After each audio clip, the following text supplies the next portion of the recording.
시편 23편 말씀을 한 절씩 계속 강해를 하고 있습니다. 오늘 또 재치 있게 우리 할렐루야 찬양대에서 시편 23편을 찬양해 주셔서 너무 감사합니다. 찬양과 말씀이 일치가 되니까 더 좋은 것 같습니다. 오늘은 5절 말씀을 통해서 내 잔이 넘치나이다 라는 제목으로 함께 말씀을 나누려고 합니다. 먼저 5절 말씀을 같이 한번 읽어볼까요? 5절입니다. 시작. 주께서 내 원수의 목전에서 내게 상을 차려주시고 기름을 내 머리에 부으셨으니 내 잔이 넘치나이다. 아멘.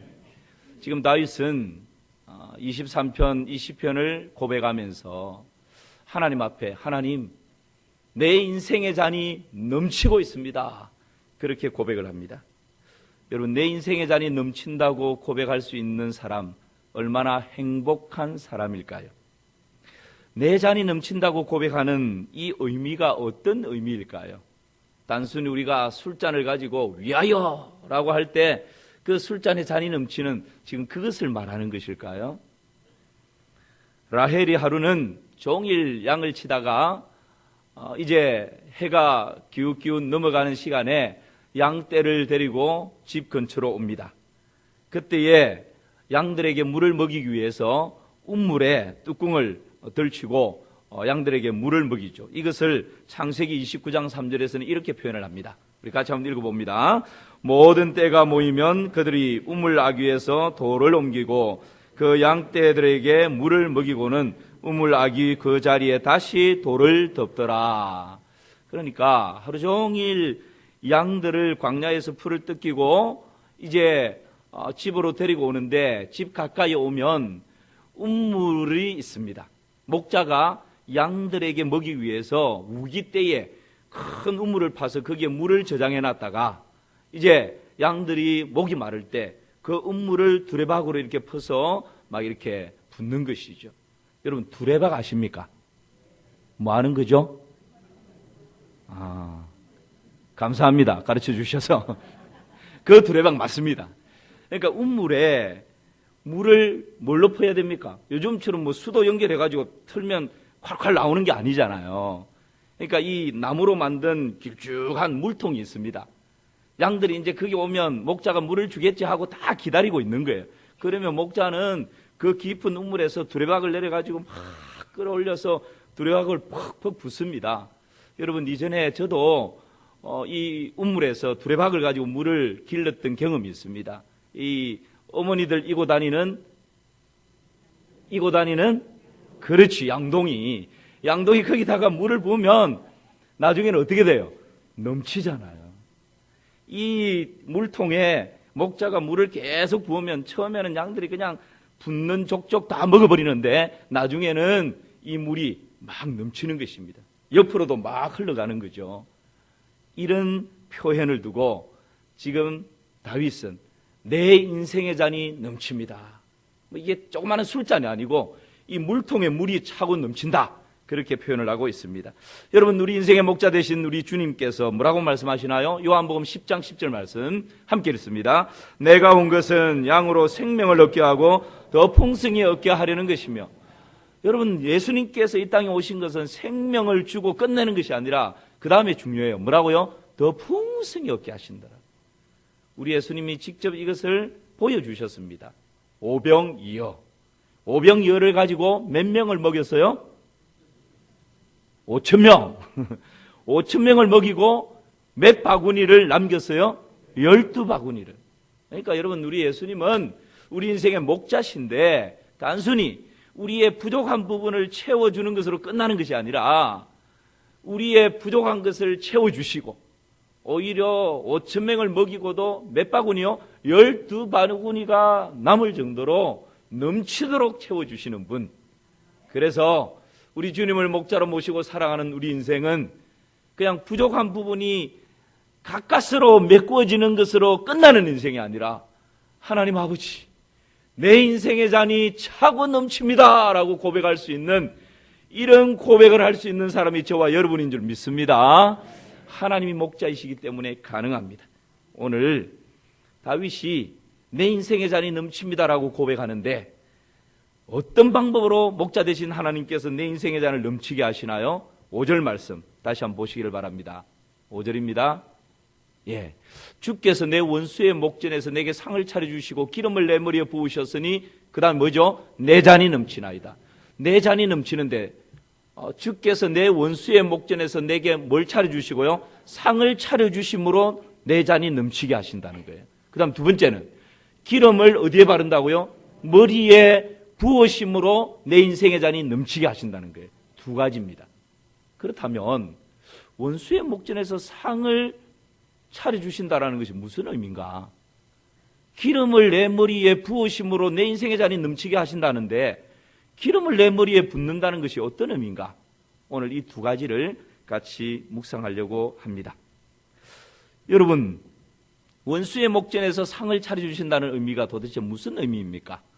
오늘 우리 창원 극동방송에서 지사장님을 비롯해서 우리 PD 되시는 분들, 많은 분들이 오늘 1부 예배부터 시작해서 우리 교회에 함께 예배를 드리고 있습니다. 여러분, 창원 극동방송 잘 듣고 계시죠? 이럴 때는 좀 눈치 있게 크게 답을 해주셔야죠. 이 다 와 있는데 창원 극동방송 잘 듣고 계시죠? 네. 할렐루야. 저도 잘 듣고 있습니다. 시간만 나면 들으려고 합니다. 창원 극동방송을 듣다 보면 무슨 코너인지는 모르지만 이런 코너가 있습니다. 퀴즈를 내고 그 퀴즈 답을 이렇게 문자로 보내주면 그것을 아마 나중에 어떻게 추첨을 하든지 해가지고 또 상품도 주고 뭐 이러는 거예요. 그런데 그 퀴즈가 얼마나 재밌는지요. 예를 들면 이런 퀴즈가 있어요. 모세가 시내산에서 모세가 10계명을 받은 산은 무슨 산일까요? 제가 답을 말해버렸어요. 이렇게 목사가 너무 이 교인들을 생각한 나머지 무슨 산이라고요? 예, 우리 마산 3일교회 수준은 뭐 주관식으로 내도 다 알 수 있어요. 그런데 방송을 듣다 보면 너무 친절하게 이걸 또 객관식으로 보기를 줘요. 1번 지리산, 2번 무악산, 3번 천주산, 4번 신해산. 답이 몇 번이라고요? 예, 이렇게 친절하게 방송을 하는 것을 들은 적이 있습니다. 여러분, 제가 다시 문제를 내겠습니다. 원수의 목전에서 내게 상을 차려주시고 이 상은 무슨 상일까요? 1번 우등상, 2번 개근상, 3번 행동이 아주 반듯한 모범상, 4번 밥상. 도대체 이 상은 1번, 2번 우등상, 개근상, 모범상, 그 다음에 밥상 중에 이 상을 베푸신다 그랬는데 이 상은 무슨 상이라고요? 몇 번이라고요? 이 동네는 4번이라 그러는데 이 동네는 지금 갈팡질팡하죠. 답은 4번입니다. 4번. 다른 어떤 표창장, 무슨 모범상, 공로상 이런 것이 아니고 원수의 목전에서 목자 되신 하나님이 내 인생 가운데 상을 차려주신다라고 하는 것은 밥상, 잔치상을 차려주신다는 의미예요. NIV나 킹 제임스 버전 이 영어 성경에서는 이 상을 a table로 번역을 합니다. 그러니까 테이블, 우리나라로 말하면 그냥 그한 밥상, 잔치상을 딱 차려주신다 이런 말씀이죠. 세번역에서는 더 정확하게 번역을 하고 있는데 세번역에서는 이렇게 번역합니다. 5절을 주님께서 내 원수들이 보는 앞에서 내게 잔치상을 차려주시고, 아예 세번역에서는 이 상을 잔치상으로 번역을 하고 있습니다. 여러분, 양들에게 밥상, 잔치상은 어떤 겁니까? 여러 가지 생선도 있고 육고기도 있고 야채도 있고 이런 겁니까? 아니죠. 양들에게 있어서 이 잔치상은 푸른 풀밭이에요. 초원이 쫙 펼쳐져 있는 그것이 양들에게는 더 없는 잔치상이지 않습니까? 그런데 원수의 목전에서 원수들이 보는 앞에서 이 잔치상을 차려주신대요. 양들에게 있어서 원수가 있습니까? 우리 할렐루야. 양들의 원수는 누굴까요? 이리. 양들의 원수는 맞습니다. 맹수들입니다. 맹수들. 이 일이나 하이에나나 늑대나 이런 이 맹수들은 양들을 주위에서 맴돌면서 배회하면서 틈만 나면 무리들에서 이탈되는 양들을 잡아먹으려고 그러고, 그 털이 가시덤불에 걸려가지고 꼼짝 못하면 가서 그냥 그 양을 잡아먹으려고 늘 양들 주위에서 배회하고 있습니다. 양들에게 있어서 원수들이죠. 그런데 이 맹수들이 양들을 잡아먹지 못하는 이유는 뭘까요? 누구 때문에요? 자, 우리 이 동네 한번 대답해 봅시다. 누구 때문에 이 맹수들이, 원수들이 양들을 마음대로 잡아먹지 못하죠? 목자 때문이에요. 목자 때문에. 목자가 지팡이와 막대기와 물매 돌을 가지고 양들을 눈을 부릅뜨고 지키고 있는 한, 이 맹수들은 저 양들 주위에서 그냥 뺑뺑뺑뺑 돌기만 하고 침만 질질 흘리기만 하고 양들을 잡아먹을 수 있습니까? 없습니까? 잡아먹을 수 없는 거예요. 자, 그럴 때 양들은 목자의 보호 가운데, 목자가 안내를 해서 이 푸른 초장에 쫙 펼쳐져 있는 푸른 초장에 양들은 풀을 뜯으면서 때로는 저 멀리 침을 흘리고 있는 맹수들을 보고 좀 발랄한 양들은 메롱 아마 이렇게 놀려가면서 목자 믿고 그냥 그 진수성찬을 마음껏 항연을 즐기는 거예요. 이런 상황에서 다윗이 인생을 살다 보니까 정말 이런 때가 있더라는 거예요. 원수들이 보는 앞에서, 목자 대신 내 인생의 그 하나님께서 원수들이 보는 앞에서 내 인생의 잔이 차고 넘치게 해주시더라. 이것을 경험한 다윗이 오늘 내 인생의 잔을 넘치게 하시는 그 목자는 원수들의 목전에서 진수성찬 잔치상을 차려주시면서 내 인생의 잔을 넘치게 하시더라. 그렇게 고백을 하고 있는 것입니다. 김근사님이 길을 가다가 젊은 이 집사님을 만났습니다. 아주 밤늦게 서로 인사를 했는데요. 물어보니까, 어디 가냐고 물어보니까 이 젊은 이 집사님이 학원에 간다고 그럽니다. 그러면서 막 좀 불평을 합니다. 아니 권사님, 요즘 우리 남편이 은혜가 떨어졌는지 계속 반찬 투정입니다. 뭐 맵다, 싱겁다, 짜다, 밥이 설익었다, 뭐 너무 죽밥이다. 그래서 제가 지금 학원 다닌다고. 그러니까 김근사님이 이 젊은 여집사님을 위로를 해줍니다. 아이고 이 집사, 그래도 남편이 반찬 투정한다고 그 요리 학원에 가서 요리를 배워서 그래도 남편 입맛에 맞게 해주려고 정말 기특하다, 너무 귀하다 막 이렇게 칭찬을 해주니까 이 집사님이 그 김근사님을 빤히 쳐다보면서, 권사님 요리 학원이 아니고요 격투기 학원에 가고 있어요. 여러분 지금 이 남편 한 달 뒤 되면 어떻게 될까요? 그래서 저는 음식을 먹을 때 나름대로 좌우명이 있습니다. 주는 대로 먹자. 우리 남자들 새기시기를 바랍니다. 주는 대로 감사하면서 먹어야 됩니다. 여러분 할렐루야. 선한 목자 되신 우리 하나님은 때로 우리가 이런 불평 저런 불평 늘어놔도 이런 격투기 학원 다니시는 분이 아닙니다. 우리 하나님은 그 모든 것을 다 받아주시면서 사랑하는 아들아, 사랑하는 딸아, 조금만 더 인내해라. 조금만 더 나와 함께 견뎌보자. 마침내 내가 너의 인생을 원수의 목전에서 상을 차려줌으로 내 인생의 잔이 넘치게 할 그날이 올 것이다. 그렇게 말씀하시는 줄 믿습니다.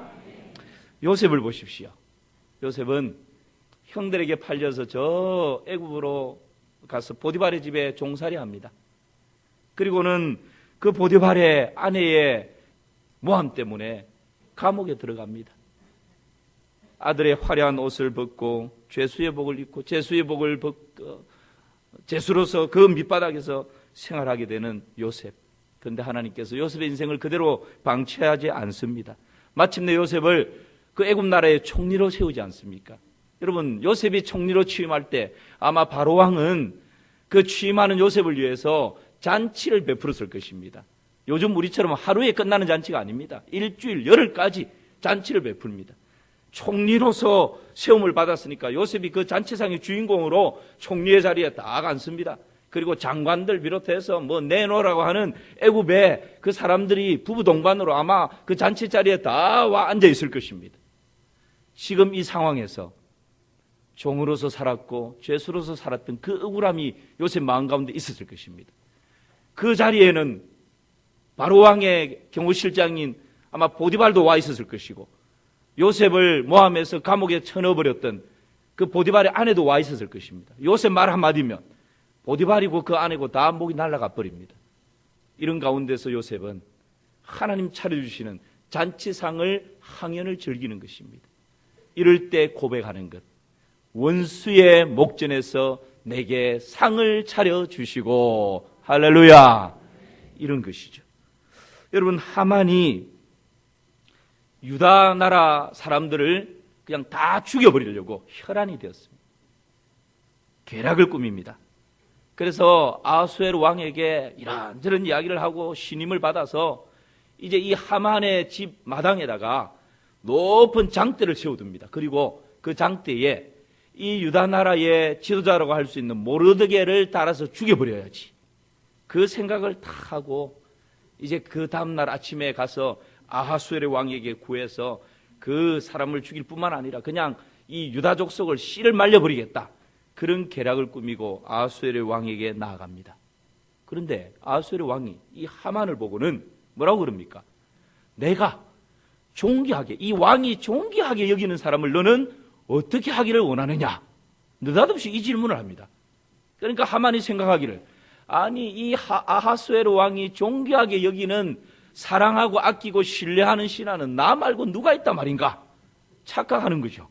그래서 이 하만이 그 왕에게, 왕이시여, 왕이 존귀하게 여기는 사람이 있으면 왕이 입는 왕복을 입히고 왕이 쓰고 있는 관을 씌우고 왕이 타는 말을, 그 마차를 태워서 신하를 시켜가지고 왕이 존귀하게 여기는 사람은 이와 같이 될 것이다 라고 하면서 이 시내를 한 바퀴 쫙 도는 카프레이드를 해야 됩니다.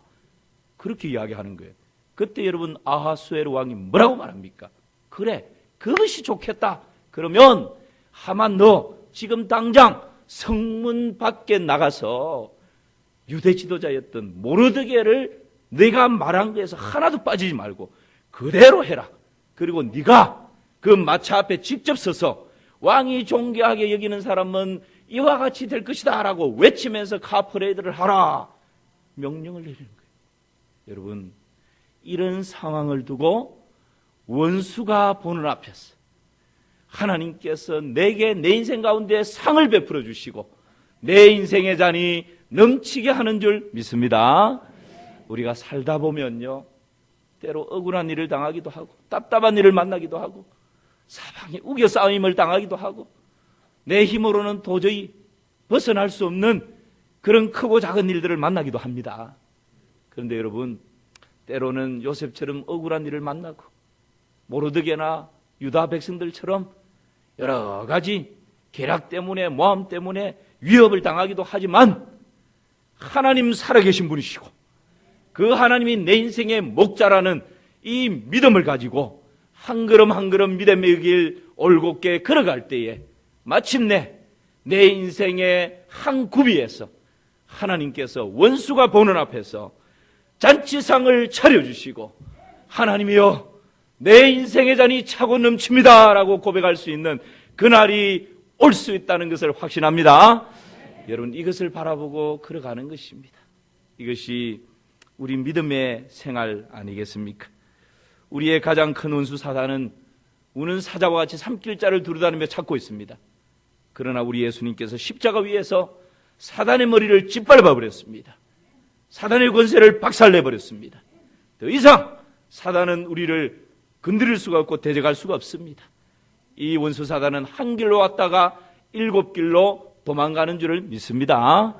그래서 여러분, 전쟁에서 승리한 군사들이 포로를 데리고 와서 포로들을 무릎을 꿇혀놓고 그 앞에서 축배를 드는 것처럼 이미 예수님께서 원수 사단을 십자가 위에서 결박하여 짓밟아 버렸기 때문에 그 원수 사단이 보는 앞에서 우리는 인생의 축배를 들게 되는 이 놀라운 은총을 저와 여러분이 받았던 것입니다. 이 놀라운 은총을 누리며 살아가는 우리 마산 3.1교회 믿음의 식구들 다 되시기를 주님의 이름으로 축원합니다.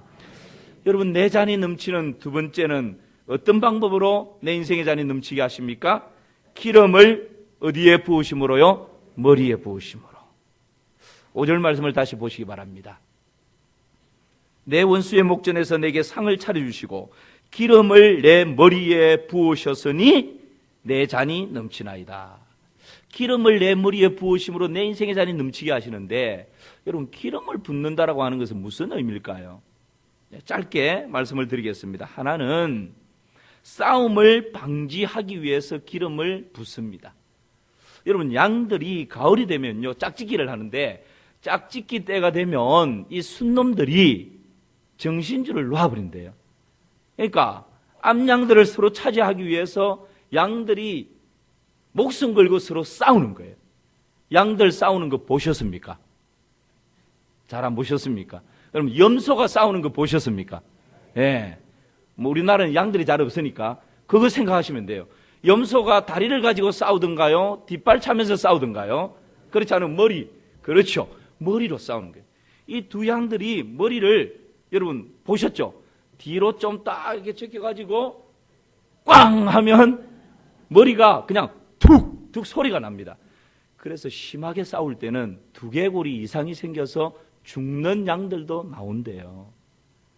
이 싸우는 양들을 보면서 목자가 어떻게 하는가? 이 양들의 머리와 뿔에다가 올리브 기름을 잔뜩 그냥 발라주는 거예요. 그냥 붓듯이. 그러면 이 두 마리가 싸우려고 뒤로 쫙 했다가 힘을 줘가지고 꽝 하는데 어떻게 될까요? 그렇죠. 꽝 하는 순간 미끄러져 버리는 거예요. 다시 한번 뒤로 딱 해가지고 꽝 하는데 어떻게 된다고요? 미끄러져 버리는 거예요. 빗나가 버리는 거예요. 그러면 몇 번 박다가 재미가 있을까요? 없을까요? 싸움이 재미가 있어야 되는데 재미가 없으니까 그냥 자꾸 빗나가 버리니까 몇 번 박치기 하다가 끝내버리는 거예요. 여러분, 우리 인생의 잔이 넘치기 위해서는 관계에 어려움이 없고 갈등이 없어야 됩니다. 내 마음에 미움과 시기와 질투와 정죄와 판단이 끊임없이 용솟음치고 있다면 아무리 돈을 가지고 있어도, 아무리 높은 자리에 올라가 있어도 결코 내 인생의 잔이 넘칩니다라고 고백할 수 없어요. 내 마음 안에 끊임없는 경쟁심과 이기심과 끊임없는 직장 동료와 교우들 안에서, 가정 안에서, 부부관계 가운데서, 자녀와 부모관계 가운데서 끊임없는 갈등이 일어나고 있다면, 여러분, 내가 아무리 세상 사람들에게 존경받는 자리에 있다 할지라도 결코 내 인생의 잔이 넘칩니다라고 고백할 수 없습니다. 성령의 기름 부음이 부어질 때 우리 안에 있는 미움, 시기, 질투, 정죄, 판단, 경쟁심, 이기심, 이 모든 것들은 다 사라지게 돼요. 싸움이 아니라, 갈등이 아니라 성령의 기름 부으심으로 화목해 되는 은혜가 있는 줄 믿습니다. 성령의 기름 부으심은 바로 그런 것입니다. 목자들은 양들이 싸우는 것을 방지하기 위해서 기름을 붓지만 성령으로 기름 부음 바 되어질 때에 우리 삶 가운데 모든 갈등들이 부드럽게 화목함으로 성령의 열매처럼 사랑과 희락과 화평과 오래 참음과 자비와 양성과 충성과 온유와 절제와 같은 이런 열매도 가득 채워질 때, 그때 여러분 내 인생의 잔이 넘칩니다라고 고백할 수가 있는 것이죠.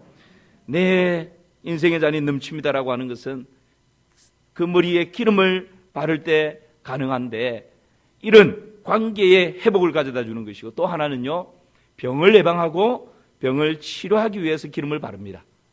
여러분, 이 양들이 여름철이 되면 온갖 이 파리들이 양들에게 와서 괴롭힌답니다.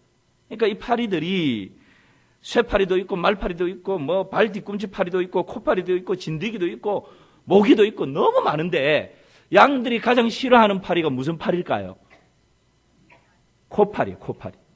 왜냐하면 양들의 코에는 끈끈한 이 진액이 있는데, 점액이 있는데, 이 코파리가 그 양들의 코에 와가지고는 살짝 알을 낳아버리는 거예요. 그러면 이 알이 며칠 내에 부화가 되면 유충이 돼가지고, 길쭉한 이 유충이 돼가지고 코에만 머물러 있는 게 아니라 뇌에까지 막 이렇게 타고 들어간다는 거예요.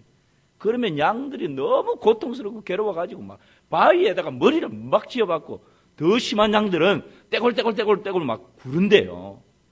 그것 때문에 여름철이 되면 목자가 필수적으로 하는 일이 있는데 양들의 코와 머리에다가 기름을 잔뜩 발라주는 거예요. 그러면 이 파리들이 양들에게 침범을 못하는 거예요.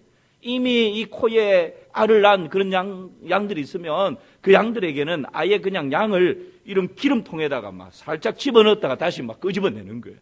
치료받도록 하기 위해서. 여러분, 목자가 양들을 질병을 예방하기 위해서, 질병을 치료하기 위해서 기름을 바르고 기름에 푹 담급니다. 우리가 살아가면서 영적인 질병, 정서적인 질병, 육체적인 질병을 가지고 있으면 여러분, 우리가 내 인생의 잔이 넘칩니다라고 고백하기가 힘듭니다. 야고보서에 보면 너희 중에 병든 자가 있느냐? 저희는 교회 장로들을 청할 것이요, 그들은 주의 이름으로 뭘 바르고? 기름을 바르고 그를 위하여 기도할지라, 그렇게 말씀하시잖아요. 여러분, 성령으로 충만히 기름 부음이 있을 때에 우리의 영적인 질병, 정서적인 질병, 육체적인 질병이 예방되어질 뿐만 아니라 이미 질병으로 말미암아 고통하는 심령들이 있다 할지라도 슬픔이 변하여 춤이 되는 은혜가 있는 줄 믿습니다. 모든 질병이 치료되는 은혜가 있는 것입니다.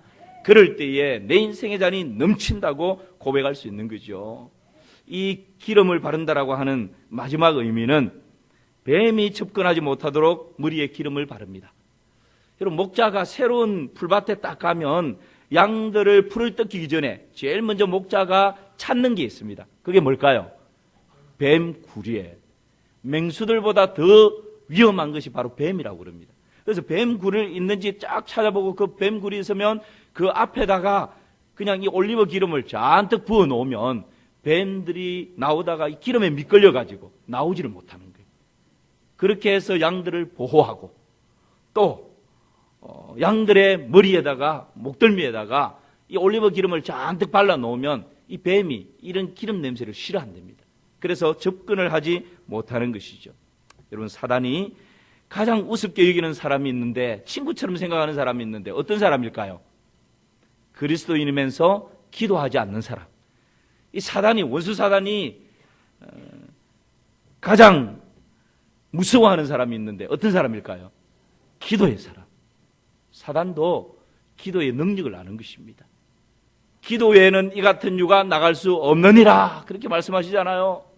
기도하면 성령 충만하게 되고, 기도하면 성령의 능력과 권능을 덧입게 되고, 기도하면 하늘로부터 신령한 은혜를 덧입게 되고, 그래서 기도하는 사람은 사단이 접근하지를 못하는 것입니다. 기도하면 원수 사단이 건드리지를 못하는 것입니다. 해하지를 못하는 것입니다.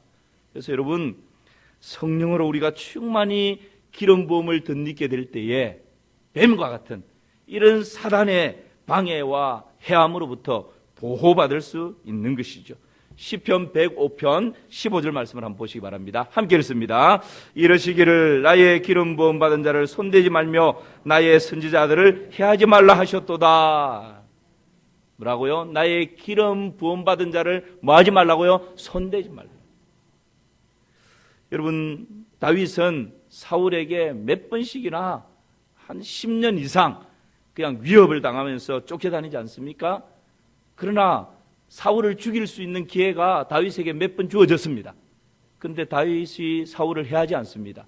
여러 가지 이유가 있겠지만 근본적인 이유는 하나님의 말씀 때문입니다. 사무엘상 24장 6절 말씀 함께 읽습니다. 자기 사람들에게 이르되 내가 손을 들어 여호와의 기름 부음을 받은 내 주를 치는 것은 여호와께서 금하시는 것이니 그는 여호와의 기름 부음을 받은 자가 됨이니라.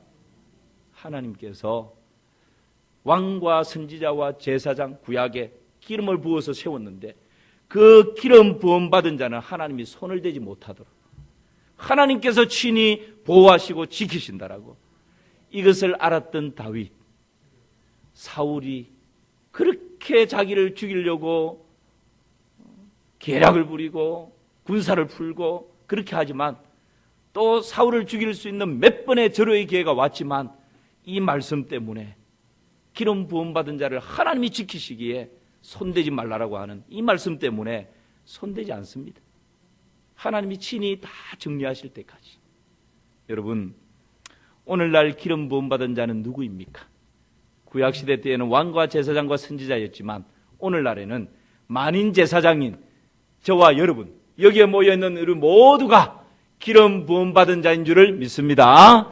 더욱 충만히 기름 부음 받기 위해서는 하나님 아버지 앞에 더욱 간절하게 기도하는 것입니다. 기도해서 성령으로 충만히 기름 부음을 받게 되면 여러분, 원수 사단이 출입 금지하게 되는 것입니다. 우리의 가정이 원수 마귀 사단이 출입하지 못하는 출입 금지 구역이 되기를 주님의 이름으로 축복합니다. 우리 마산 3.1교회가 기도함으로 말미암아 성령의 기름 부으심으로 말미암아 사단의 출입 금지 구역이 되기를 주님의 이름으로 축복합니다. 오늘 함께 예배드리는 창원 극동 방송이 모든 직원들이 함께 기도함으로 말미암아 성령의 기름 부으심을 덧입고 원수 사단의 출입 금지 구역이 되기를 주님의 이름으로 축복합니다.